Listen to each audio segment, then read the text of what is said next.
Imagine walking into a store and feeling the silent weight of suspicion follow you with every step. Imagine applying for a job you are qualified for only to be told it is already taken. Or being pulled over on your way home.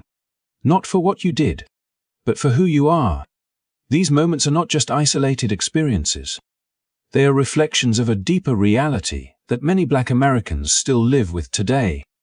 Despite decades of progress, despite the civil rights movement, new laws, and generations fighting for equality, racial disparity continues to shape daily life in the United States. Statistics paint a clear picture. Black citizens are still more likely to be incarcerated for the same crimes as their white counterparts, more likely to be denied fair housing or health care, and more likely to face barriers in education and employment. The gap between equal rights and equal treatment remains painfully wide. In this video, we uncover a truth that is uncomfortable but necessary to face the ongoing legacy of racial prejudice in America's most divided towns. From the lingering shadows of the Ku Klux Klan in Tennessee to the red-lined neighborhoods of Wisconsin, we will explore how some communities have yet to move beyond the past. This is not about blaming, it is about understanding. Because if we can see where inequality still thrives, we can dismantle it. Each story you will hear is not just history, it is happening now. The names of these towns may surprise you. Their stories may anger or sadden you. But they should also awaken something inside, a determination to do better, to demand change, and to make fairness not just a promise, but a reality. If you believe that awareness is the first step toward justice, then stay with us. Watch till the end as we reveal not just the places where racism still echoes, but also the people fighting every day to silence that echo. And before we begin this journey, we ask you to take one small but powerful step like this video. Share it so others can learn, and subscribe to our channel to support honest conversations about race, history, and humanity. Together, we can turn awareness into action. Together, we can build a future where no one has to live in fear because of the color of their skin. Now let us begin. When I first began this journey across America, I wanted to believe that the shadows of hatred had finally lifted, that the echoes of a cruel past had faded into history books, and that the country had learned to live up to its own promises. But as I traveled from town to town, listening, observing, and feeling the weight of what still lingers beneath the surface, I realized something unsettling. The past was not gone. It had simply changed its clothes. Every state, every city, every community carries its own story. Some wear their wounds openly. Others hide them behind quiet smiles and friendly facades. Yet, if you look closer, you can still see the old lines that once divided people by skin color, lines that now run through schools, courtrooms, hospitals, and neighborhoods. It is as if the soil itself remembers the divisions, whispering reminders that true equality remains a promise still waiting to be kept. I remember standing in Pulaski, Tennessee, the birthplace of a group that once thrived on terror. The name is known to every student of history, but standing there, it felt more than historical. It felt alive. The murals, the plaques, the casual conversations hinted at a strange pride and insistence that what once symbolized oppression could somehow be redefined as heritage. But talk to a black family living there, and you hear a different truth. You hear about the unease that never quite fades, about children who are taught to be polite but cautious, about knowing which streets are safe to walk after dark. Then there was Danville, Illinois, a place with the scars of riots etched into its memory. Some of the locals told me those days are over, but just last year, protests reignited the same arguments their grandparents once had. The streets may have changed, but the pain feels familiar. The divide here is not just about hate. It is about opportunity. A difference in who gets the job, who gets the loan, who gets believed. In Fresno, California, The sunlight is bright, but the atmosphere carries tension. I met people who told me about neighborhoods they dare not enter, and stories of how small acts an insult, a glare, a refusal still remind them that acceptance has limits. In a city that calls itself diverse, more than 70 hate groups still find ways to exist. And somehow, that contradiction defines modern America, a nation that preaches unity while still harboring old resentments. When I reached Wisconsin, in places like Milwaukee and Racine, the numbers told the story before anyone could. Poverty rates for black residents were several times higher than for white residents. Home ownership, education, healthcare all unevenly distributed. A man I met in Racine said something I will never forget. We work harder than anyone, but it is like the system was built with a trapdoor under our feet. His voice was calm, but his eyes carried years of exhaustion. In Crown Heights, New York, the struggle was not hidden behind statistics, it was visible on every street corner. A mix of cultures, histories, and tensions colliding in one neighborhood. People there spoke of resilience and pride, but also of frustration of how the media often paints their community as chaotic, never showing the creativity, strength, and solidarity that thrive within it. Sometimes racism is not a shout. It is a silence, a refusal to see the full picture of who people truly are. Peoria, Illinois, revealed another side of the story, the institutional kind. Schools with vastly different resources, depending on which part of town you lived in. Health clinics that closed early in the black neighborhoods but stayed open longer in the white ones. These are not the open acts of racism we read about from decades past. They are the quiet systems that shape lives every single day. You do not need to see a sign on a door to know you are not welcome. You can feel it in the way people look away. And then there is Mississippi, a state that wears its history like a shadow it can quite shake off. From slavery to segregation, from the fight for civil rights to today's struggles for justice, Mississippi feels like a place suspended between progress and memory. I met teachers, artists, and pastors who are doing everything they can to rewrite the story, to show that this land can also be a place of healing. But they are fighting against centuries of conditioning, against voices that still whisper that some people deserve less. In Harrison, Arkansas, I drove past a billboard that read White Pride Radio. It was not a relic, it was current, glaring, almost defiant. Some people there told me it is just a message about heritage, but the feeling it gives to anyone who does not fit the image is unmistakable.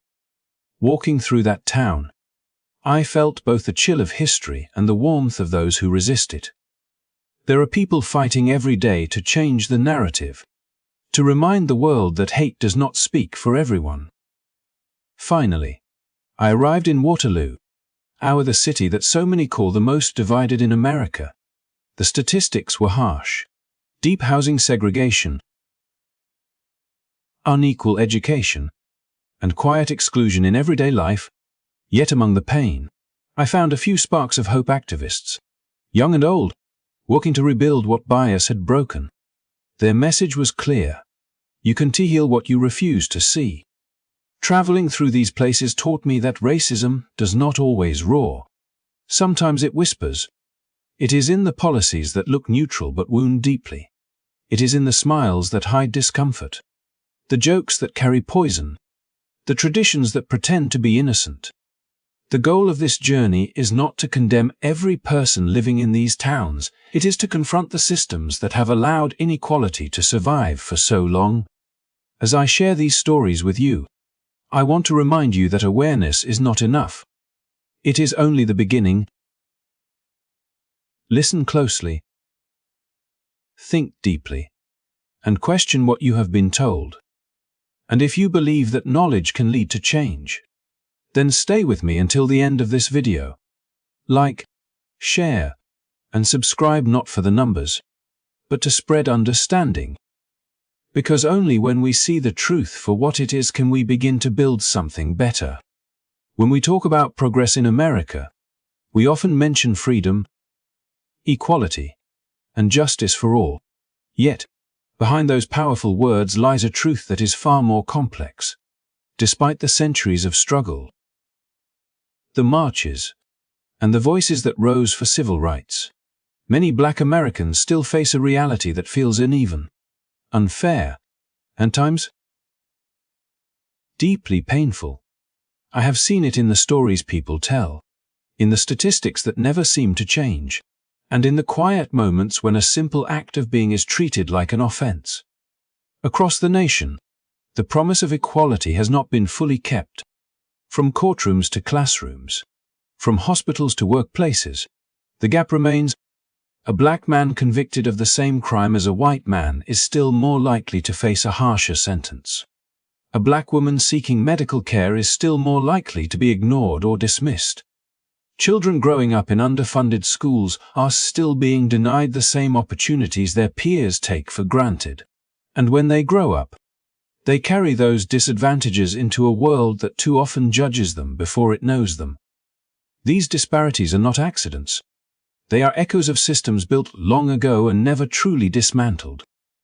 They linger in the way neighborhoods are divided, in how certain voices are heard more loudly than others, and in the subtle ways people are treated differently every day. When we look closer, it becomes clear that progress has been made, but not enough to erase the scars of history. The past still lives with us, and for many, it still defines what kind of future they are allowed to have. That is why this conversation matters. This story is not about blame or division, it is about truth. Because without truth, there can be no healing, and without understanding, there can be no change. In this video, we will look beyond statistics and headlines. We will travel through towns and states that still carry the weight of discrimination. And we will hear from those who live it every day. Their stories are not easy to listen to, but they are necessary. They remind us that injustice does not disappear. Just because we stop talking about it disappears only when we face it head-on. So as you watch, I ask you to keep your heart open. Listen. Reflect. And if this message resonates with you, please like this video. Share it with others who care about truth and fairness. And subscribe to our channel to join this journey of awareness and change. Every click, every share, every new subscriber helps spread understanding in a world that needs it more than ever. This is not just another story, it is a mirror held up to our society. A chance to ask the question we have avoided for too long. What does equality truly mean? And are we living up to it? Stay with me. Let us uncover the reality together. As I began my journey to uncover the truth about racism in modern America, I expected to find remnants of the past, old memories, distant stories, echoes of a time long gone. But what I discovered was far from ancient history. Beneath the surface of quiet neighborhoods and scenic small towns, the old divisions were still alive, not as open hostility but as silent, persistent barriers woven deep into daily life. This documentary takes us across 10 of the most racially divided places in the United States, where discrimination continues to live not in laws written on paper, but in the unspoken rules that govern hearts, communities, and systems. I remember the first time I arrived in one of those towns, a place that looked peaceful, almost idyllic, with its tree-lined streets and smiling faces. Yet, within an hour of talking to people, I began to sense the invisible line that separated who belonged and who did not. Black residents spoke quietly, choosing their words carefully, their eyes shifting toward the ground when describing encounters that left them humiliated or afraid. They were not describing burning crosses or angry mobs. They were describing subtle moments: being followed in stores, being denied housing, being told that a job was not available anymore. It was not always what was said, it was what was not said. The cold politeness that masked something far more painful. In places like Pulaski, Tennessee, where the Ku Klux Klan was first formed, that legacy never truly vanished. The symbols have faded, But the silence carries the same weight. In Wisconsin's industrial towns like Milwaukee and Racine, division runs along invisible borders, whole neighborhoods separated not by fences, but by decades of economic exclusion and social neglect. And in Mississippi, history still breathes in the air, heavy and unresolved, where some people remember the civil rights era not as a triumph of justice, but as a disruption of the old way. These places remind us that discrimination does not always announce itself with hate. It survives quietly through habit, tradition, and indifference. What makes these towns so revealing is how ordinary they appear. There are festivals, football games, parades, and churches on every corner. Yet behind the charm lies a tension that outsiders rarely see. Schools remain largely divided, not by law but by circumstance. Opportunities often depend on which side of town you live on. In many of these communities, being black means carrying the weight of constant awareness of how you are seen, where you stand, and how easily the rules might change if you step out of line. Traveling through these towns, I met people who've spent their lives trying to challenge that system. People who refuse to give up. Activists, teachers, pastors, and young voices determined to break the pattern. One man told me, racism here does not always scream, it whispers. It whispers through job rejections, through glares in restaurants, through laws that look fair but are not. That whisper is what this story is about, the kind that lingers in every courtroom, every boardroom, and every vote that decides who gets what chance. But this is not only a story of injustice, it is also one of resilience. In each, I found stories of courage that go unseen. In Fresno, California, families who've endured discrimination for generations now run community centers that educate and uplift.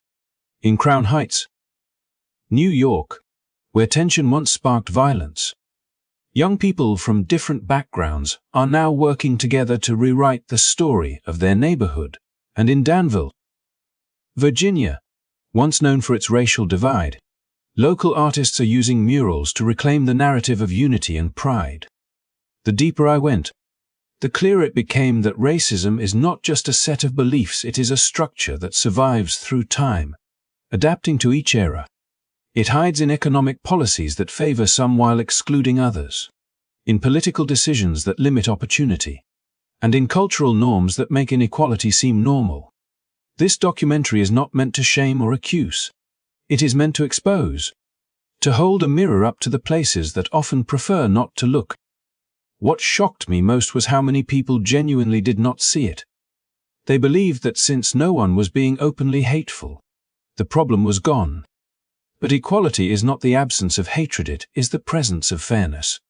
It is in the laws that protect, the schools that nurture, and the workplaces that welcome. Until those things are equal, the work remains unfinished. As I pieced these stories together, I realized that this is not just about 10 towns, it is about the soul of a nation still wrestling with its own contradictions. America prides itself on being a land of opportunity. Yet for millions, that opportunity comes with conditions. The American dream is meant for everyone, but the path to it remains uneven. And until we are willing to look at the uncomfortable truth that discrimination still has an address, a face, and a voice, we will continue to live in a divided reality. So as we begin this journey through these 10 towns and states, I invite you to watch with an open heart and a critical mind. Listen to the stories, not as distant tragedies, but as reflections of a country still finding its way toward justice. These are not just statistics or headlines, they are lives. And they remind us that equality is not a gift to be given. It is a right to be claimed. When I arrived in Pulaski, Tennessee, the air felt heavy with a kind of silence that only history can create. The town looked ordinary, quiet streets, whitewashed churches, and the steady rhythm of small-town life. But beneath that calm exterior, Pulaski carries a legacy that few places would willingly claim. It is known as the birthplace of one of the most infamous organizations in American history, a group that rose from the ashes of the Civil War and left scars that still mark the country today. For many of its residents, that past is something to be defended as heritage, a word they use to soften the hard edges of a story that continues to shape the lives of those who live in its shadow. The first time I walked through the square, I saw a statue standing proud, surrounded by neatly trimmed grass and flags waving gently in the wind. To a visitor, it might seem like just another monument in a southern town. But for those who know the story, it stands as a reminder of the years when Pulaski became a gathering point for men who sought to preserve a way of life built on inequality. The Ku Klux Klan was formed here in 1865 by men who believed that after the Confederacy's fall, something had been taken from them.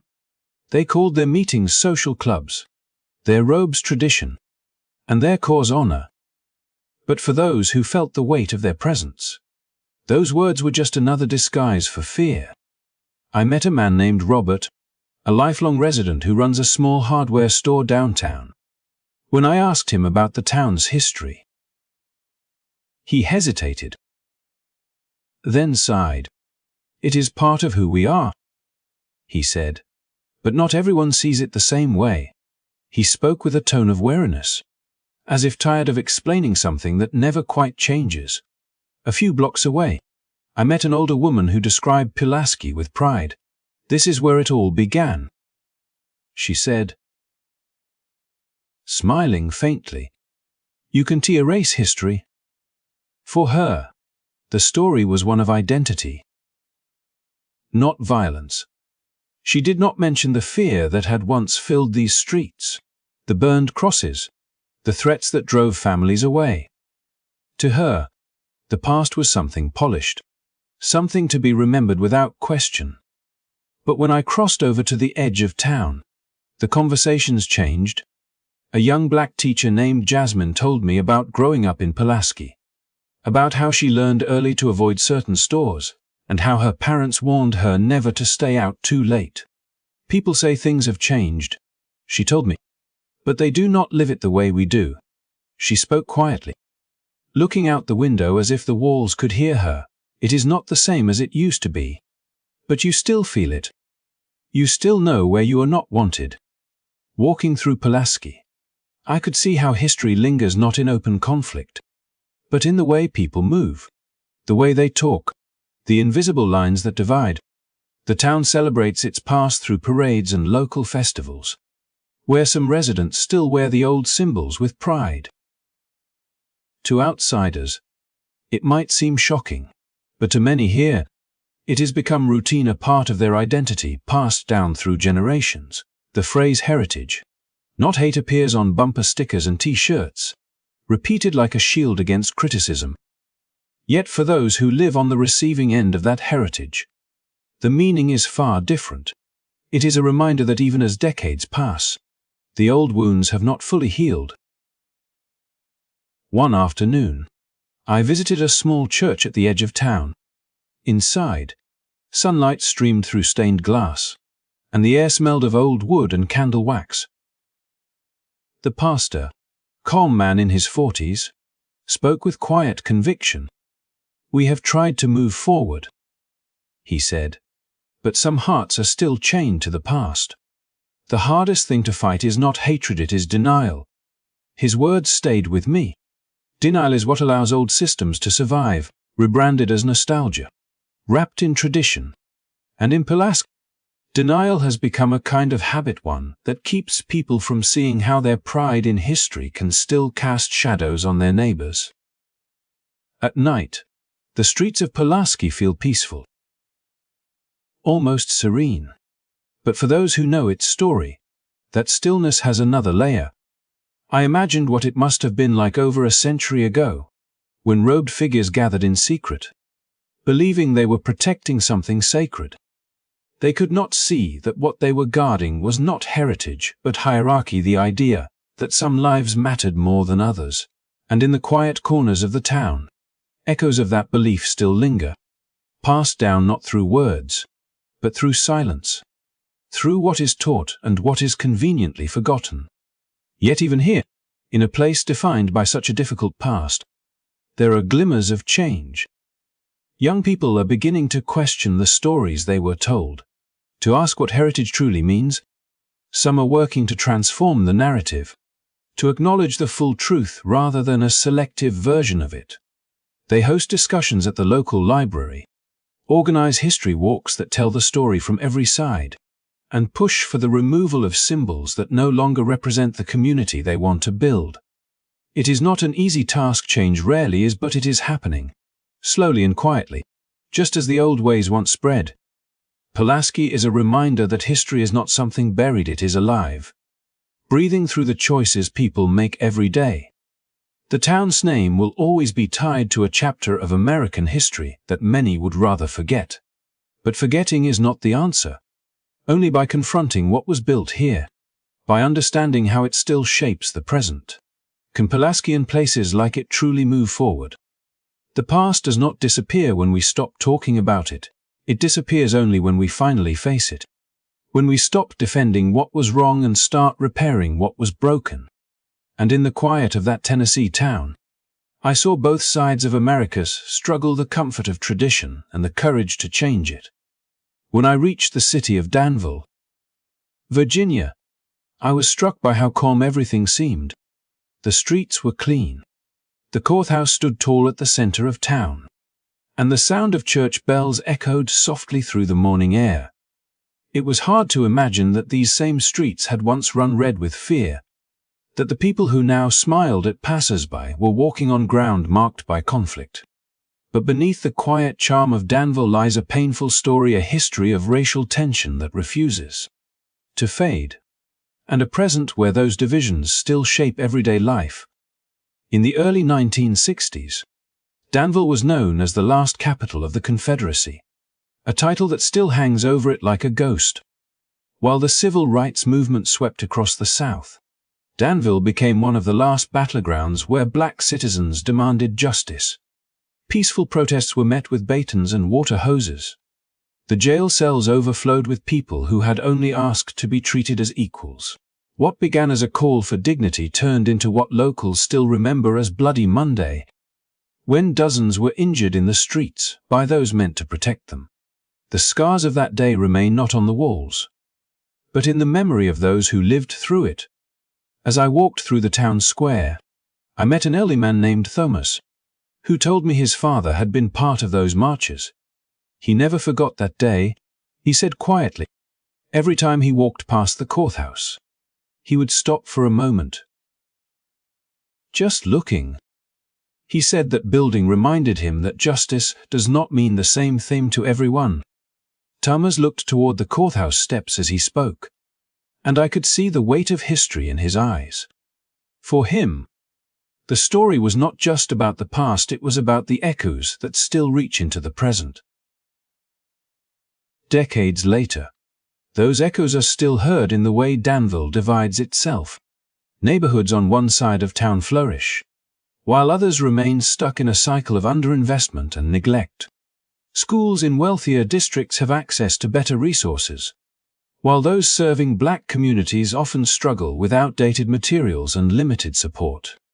In the housing market, families still whisper about which neighborhoods are safe or good, terms that quietly reflect old divisions. And in workplaces, subtle barriers continue to remind residents that progress can be fragile. One afternoon, I met a young teacher named Alicia at a small cafe near the Dan River. She spoke passionately about her students, bright, ambitious, and full of potential, but also about the weight they carry. Some of these kids already know they will have to work twice as hard to get half as far. She said, they see it at home. They see it when their parents apply for jobs. And they see it when their schools are passed over for funding. It is like they are running a race that started before they even got to the track. Her words stayed with me because they were not filled with bitterness, but with determination, a refusal to let history decide the future. Danville's racial divide does not always show itself in open conflict anymore. Instead, It is in the unspoken boundaries that everyone seems to know. It is in the schools that are still largely separated by race and income. It is in the businesses where diversity is spoken of as a goal but rarely achieved. It is in the looks exchanged across the aisles of grocery stores, and in the quiet conversations people have about how things used to be. Progress, it seems, has moved forward in steps, but the steps are uneven, and for every one taken, there is a pull backward. During my visit, I also attended a community forum held at a local church, where residents young and old, black and white, came together to talk about how to heal. The conversation was raw and honest. An older woman stood up and said, "We can fix what we refuse to face. Pretending it is over does not make it go away." A younger man nodded and added, "We inherited this. We did not make it. But we can choose what to do with it." The room fell silent for a moment, the kind of silence that means people are really listening. In that moment, I felt something shift, something small, but real. Still, outside that church, the work ahead remains daunting.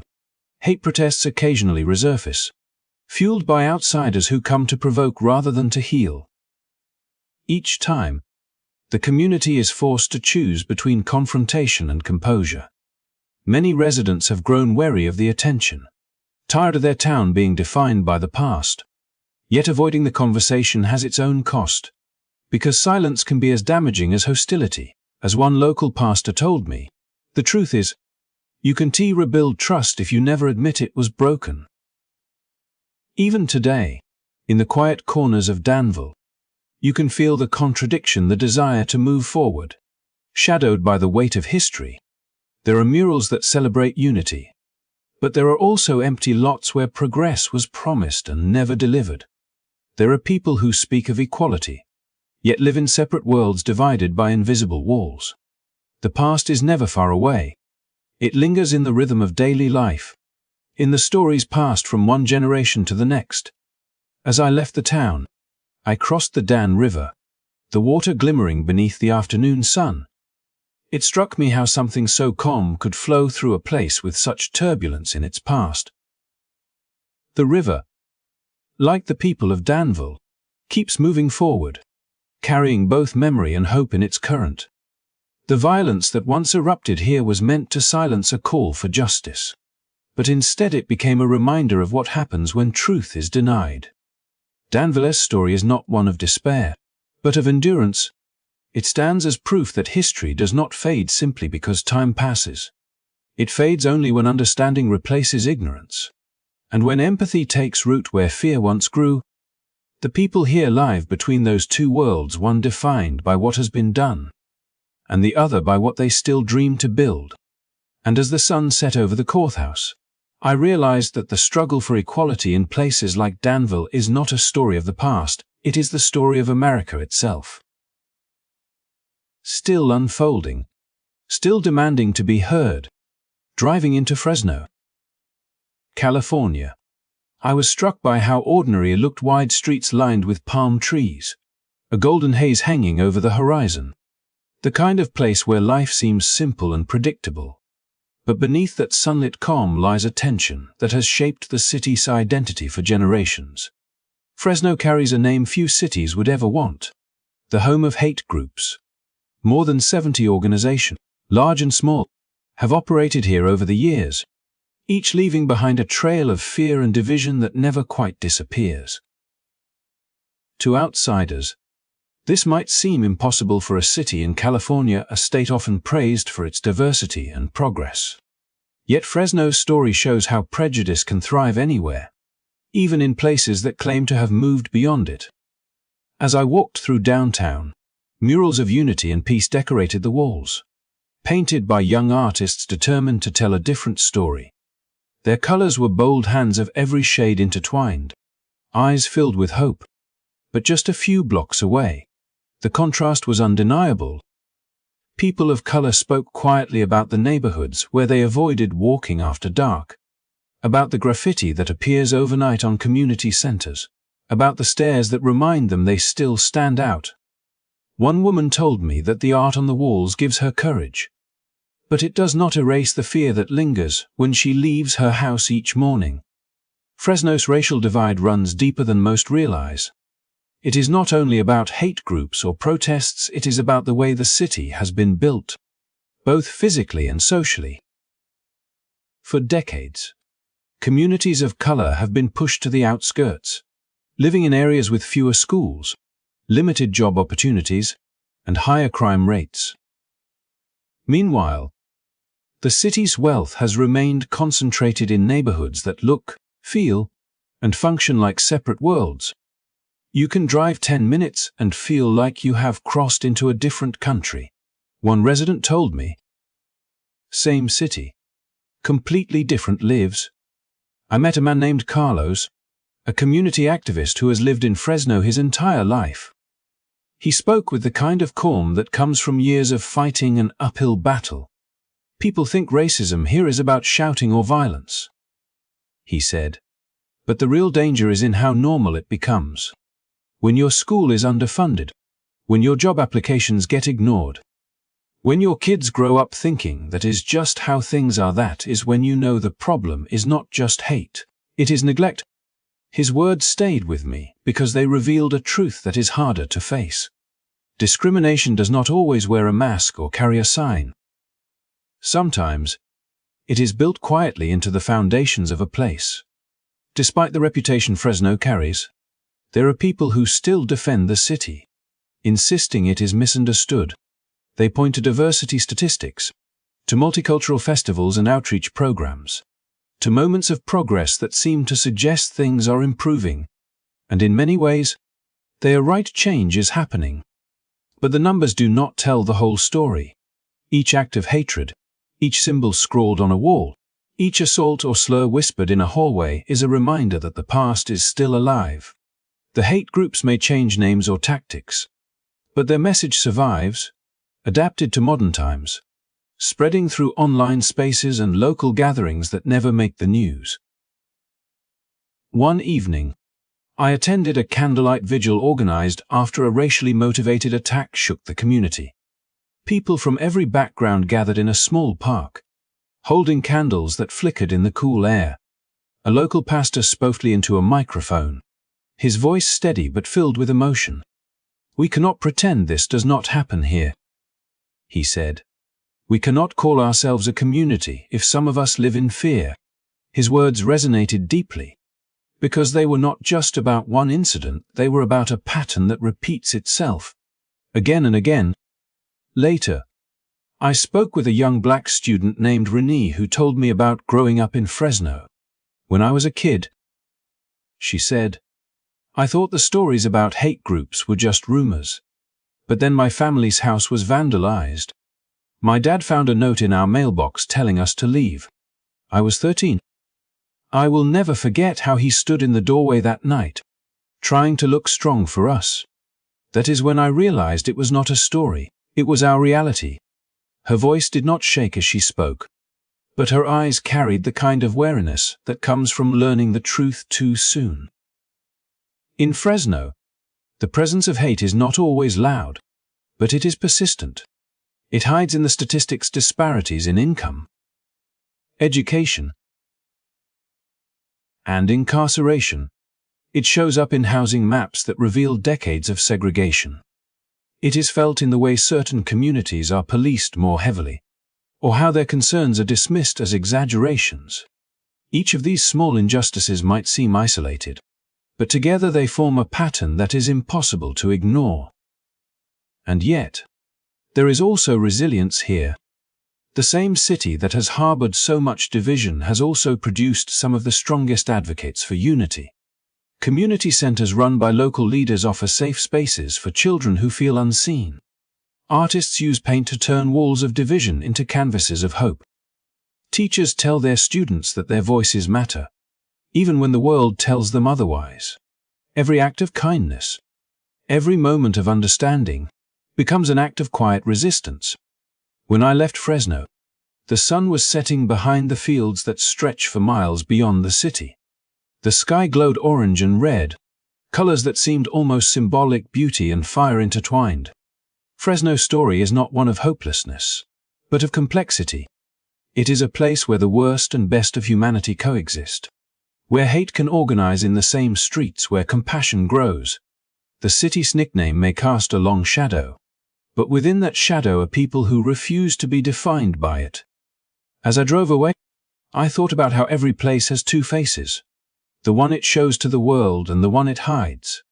Fresno's hidden face tells a story not just of hate, but of endurance, a reminder that where division thrives, so can courage.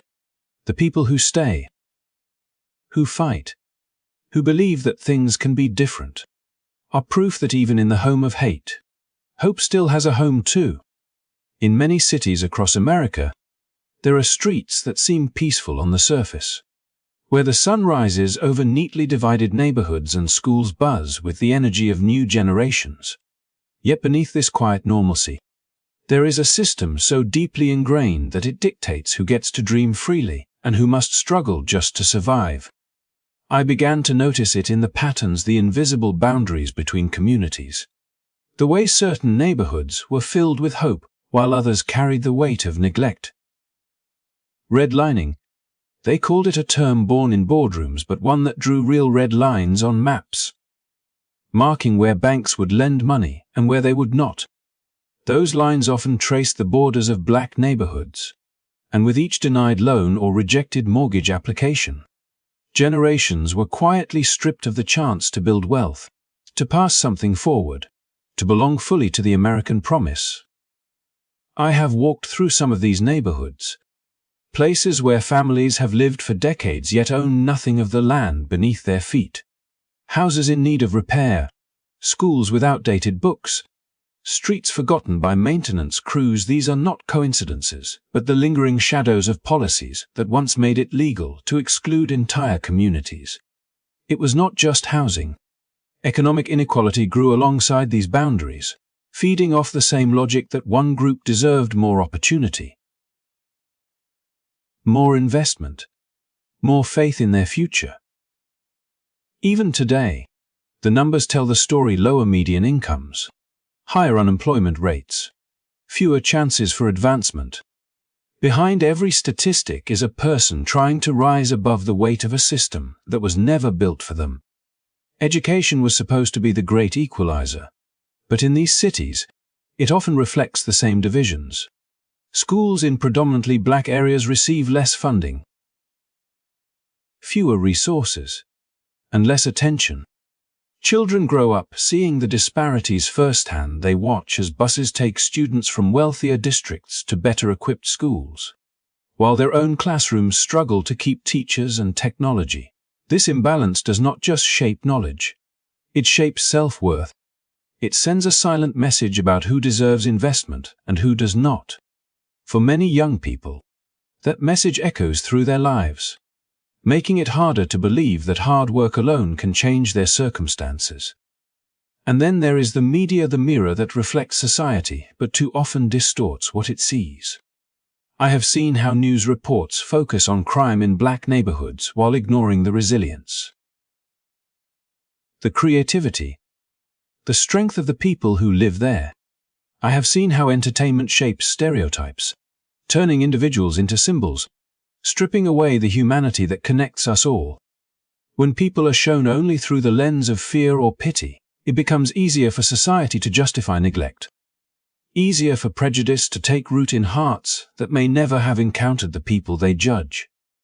What makes these cities most revealing is not the open hostility, but the quiet normalization of inequality.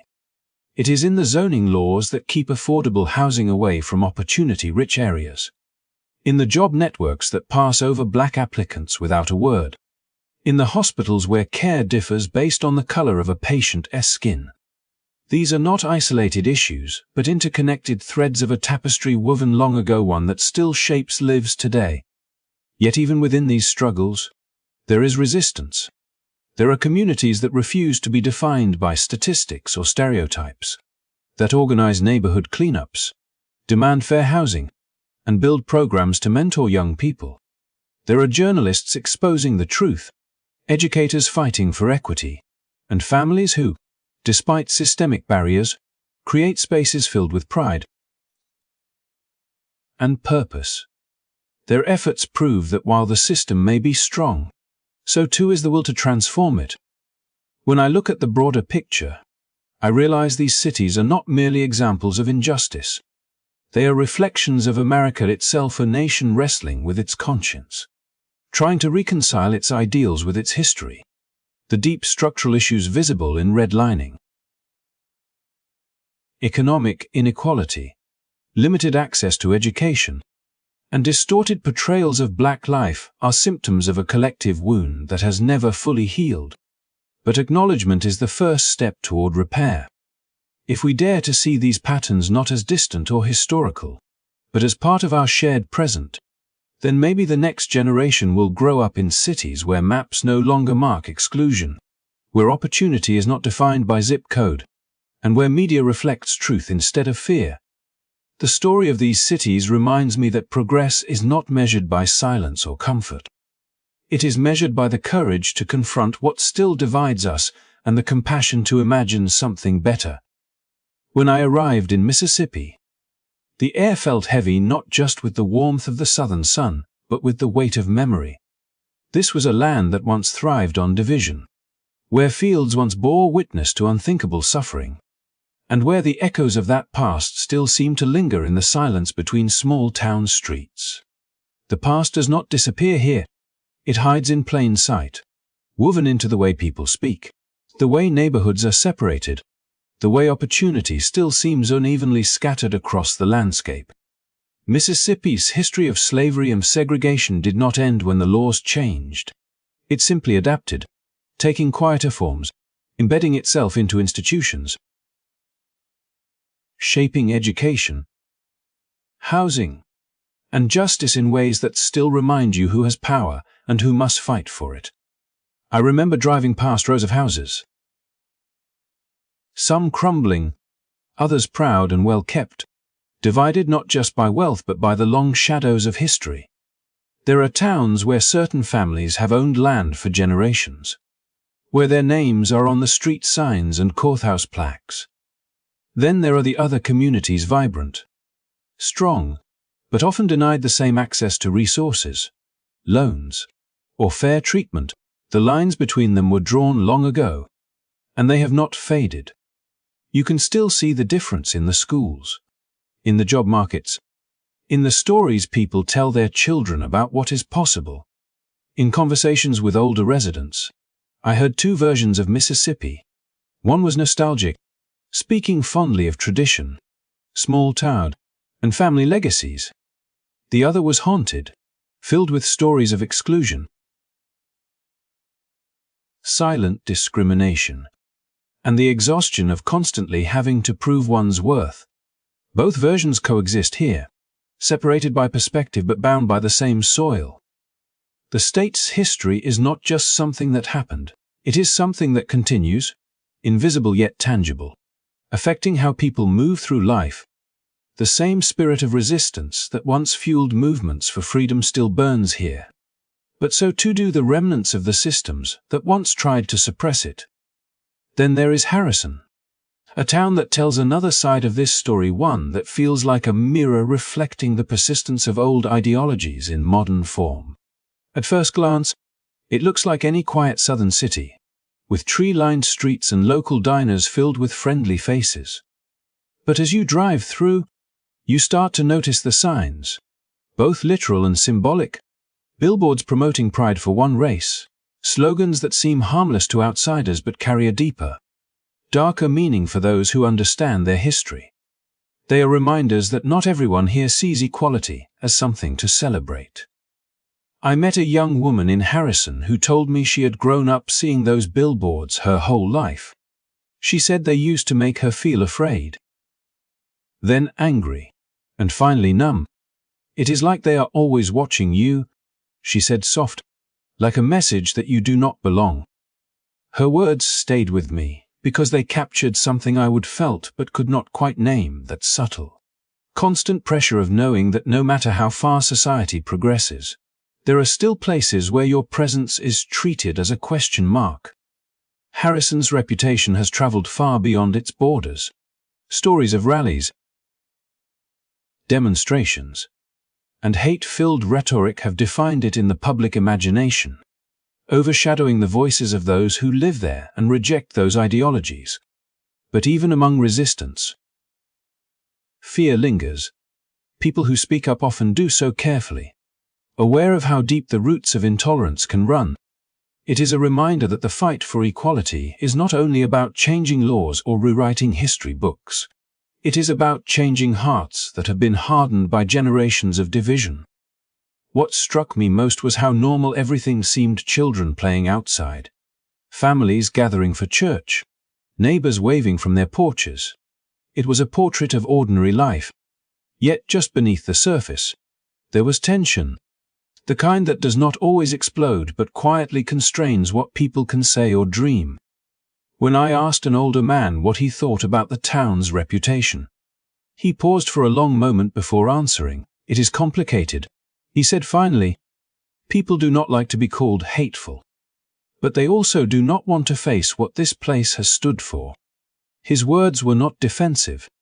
They were wary, as if he had spent his life trying to reconcile pride in his home with the discomfort of its truth. As I drove away from Harrison, I could not shake the image of those billboards fading into the distance, symbols of a mindset that refuses to vanish. They are not relics of the past. They are reminders of how deeply history can root itself in identity, how easy it is for prejudice to disguise itself as culture. Mississippi and Harrison together tell a story, not just of a region, but of a nation still wrestling with its reflection, a place where progress and prejudice coexist, sometimes side by side. Yet, in the midst of all this, there is still hope. Across Mississippi, churches, community centers, and young activists are rewriting the narrative, using art, education, and dialogue to challenge old beliefs. They understand that real change does not come from erasing the past, but from acknowledging it, confronting it, and refusing to let it dictate the future. They remind us that history's script can weaken, that the voices once silenced can rise again, and that even in places where division seems strongest, unity can begin quietly in conversations, in compassion, and in courage. When I reached Waterloo, it felt like the final chapter of a long journey across a country still struggling to reconcile its ideals with its reality. The city seemed peaceful at first glance, with its tree-lined streets, quiet neighborhoods, and the hum of everyday life. But beneath the surface, the same patterns I had seen in so many other places were here too: invisible borders dividing communities, schools that seemed worlds apart despite being just blocks away, and neighborhoods defined by opportunity on one side and limitation on the other. Waterloo, once a beacon of industrial growth and working-class pride, now carries the heavy title of being among the most racially divided cities in America. I spoke with teachers who described classrooms where students learn about equality but still experience exclusion when they leave school. I met families who've lived in the same homes for generations, still fighting for fair housing access, still facing higher insurance rates and limited loan approvals. Even voting, the most fundamental right in a democracy, has not escaped the reach of inequality here. Stories of registration barriers, limited polling access, and subtle discouragement echo through the community like old songs that refuse to fade. It is not the kind of oppression that screams. It whispers through bureaucracy, policy, and silence. Yet in that silence, something else has begun to grow, a determination to change. I saw it in local organizations holding workshops that teach young people not just about the history of racism, but how to confront it with knowledge, empathy, and action. I saw it in churches that opened their doors to honest conversations between people who had once stood on opposite sides of the same street. And I saw it in students, bold and unafraid, standing before their city councils demanding equity, not as charity but as justice. The courage of these individuals reminded me that real transformation does not come from denial. It begins with truth. The documentary's final message echoes this spirit that education, dialogue, and community action are not optional. They are essential. The fight against discrimination is not confined to history books or distant marches. It lives in the choices we make today, the policies we support, the voices we amplify, and the biases we challenge within ourselves. Waterloo, with all its struggles, stands as both a warning and a beacon, a warning of how easily inequality can entrench itself when left unchallenged, and a beacon of how awareness can turn into action when people refuse to look away. As I reflect on this journey from Mississippi, shadowed past, to Harrison's uneasy present, and finally to Waterloo's crossroads, I realize that each city tells a piece of the same story. It is a story not only about pain but about perseverance, not only about division but about the relentless human desire to belong, to be seen, to be treated with dignity. The systems that once sought to silence these communities have not fully vanished, but neither has their strength to resist. The same resilience that carried generations through struggle continues to light the path forward. What gives me hope is that people are beginning to listen. Across the country, dialogues are happening in classrooms, online, and around dinner tables.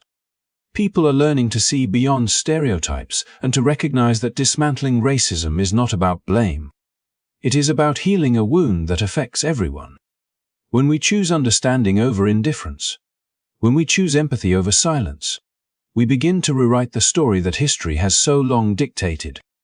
There is still a long road ahead. The disparities in education, housing, and justice cannot disappear overnight, but they can change step by step. Through awareness, action, and accountability. Every conversation that challenges prejudice, every vote that supports equality, every act of kindness that bridges a divide, they all matter. Change does not happen in grand moments.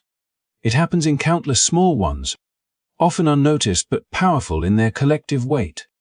As this story draws to a close, I want to thank you for listening, for choosing to face uncomfortable truths rather than turning away. Awareness is the first act of courage. Action is the next. If this journey through America's most divided towns has stirred something within you, a question, a spark, a sense of responsibility, then the story has done its work. Because real change begins when one person decides that silence is no longer enough. So let us keep learning, keep questioning, and keep building a world where every child, in every city, can grow up free from the weight of prejudice. If you believe in that vision, if you believe that awareness and compassion can lead to transformation, then join this journey. Like, share, and subscribe to this channel so together we can continue uncovering the hidden truths. Celebrating resilience and inspiring change. Your voice, your engagement, and your belief in equality matter more than you know. Thank you for watching, for caring, and for being part of a conversation that must never end. Until next time, remember, the story of justice is still being written, and we each hold the pen.